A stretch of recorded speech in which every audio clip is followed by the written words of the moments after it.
Kisah yang dilakukan seorang anak yang berusia 11 tahun yang dimana dia membunuh bocah berusia 4 tahun, yaitu korban pertamanya. Dan korban keduanya dia mengebunuh seorang bocah yang berusia 3 tahun. Dikatakan dia membunuh dua bocah ini hanya untuk kesenangan pribadinya. Seperti kita ketahui, biasa seorang anak yang melakukan tindakan pembunuhan berantai biasanya dilatar belakangi oleh kekerasan yang dilakukan oleh orang-orang di sekitarnya. Sehingga dia juga melakukan tindakan kekerasan kepada teman-temannya. Kisah ini berawal dari seorang bocah yang berusia 11 tahun menjadi pembunuh berantai. Sekaligus dia ngebunuh dua orang bocah. Aku sarankan kalian klik tombol subscribe-nya dan klik tombol loncengnya. Kalau kalian udah siap sama ceritanya, ayo kita bahas tetap di Tragis.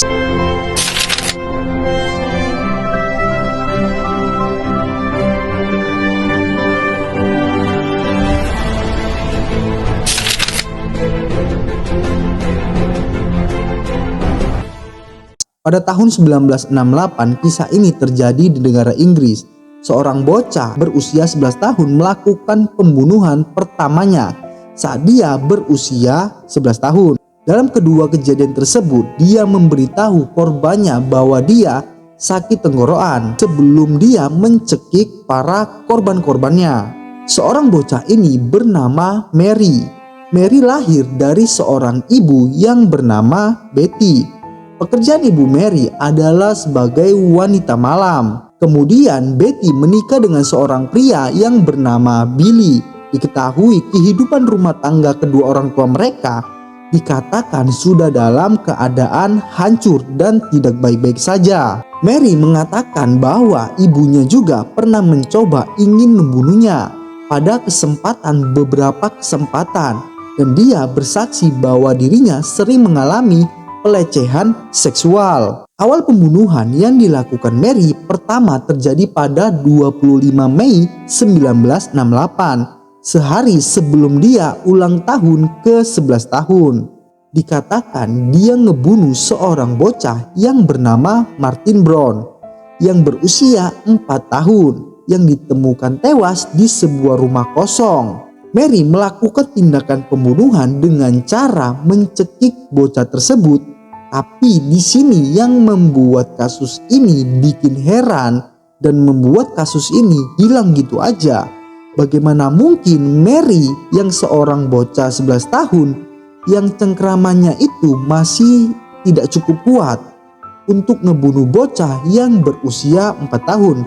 Sehingga kasus ini ditutup oleh pihak kepolisian dan menyebabkan ketidakpastian tentang penyebab kematian korban. Singkat cerita, kemudian Mary dan temannya yang bernama Norma yang berusia 13 tahun menerobos masuk sekolah. Dan pas mereka masuk ke sekolah, mereka kayak mengacak-ngacak kelas sekolah tersebut dan merusak barang-barang yang ada di kelas tersebut. Setelah mereka masuk, Mary dan Norma meninggalkan sebuah catatan dan mengeklaim bahwa mereka bertanggung jawab atas kasus pembunuhan yang dilakukan kepada seorang bocah yang berusia 4 tahun. Kemudian pihak polisi menangani tindakan tersebut. Polisi mengatakan ini hanyalah sebagai lelucon. Tidak mungkin seorang bocah bisa ngebunuh bocah yang berusia 4 tahun. Setelah kejadian itu,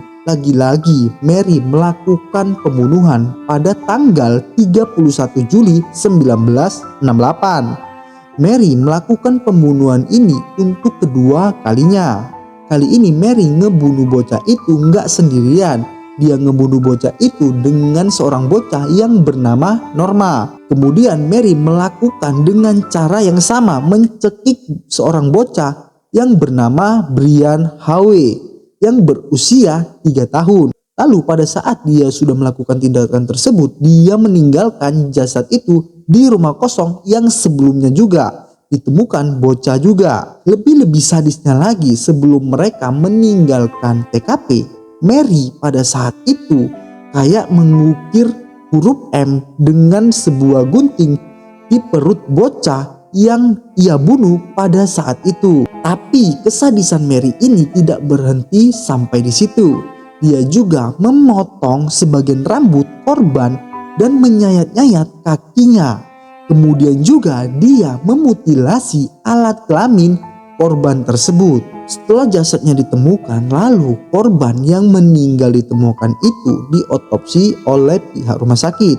Alhasil pemeriksaan medis mengatakan bahwa pelakunya memang anak-anak karena kekuatan ngebunuhnya yang relatif cukup kecil. Pihak polisi langsung melakukan pencarian pelaku dan pada saat itu pelakunya adalah Mary dan temennya yang bernama Norma.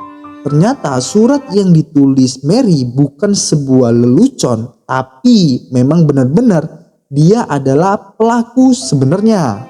Pada bulan Desember 1968, Mary dan temannya ini yang bernama Norma akhirnya berhasil diamankan oleh pihak kepolisian.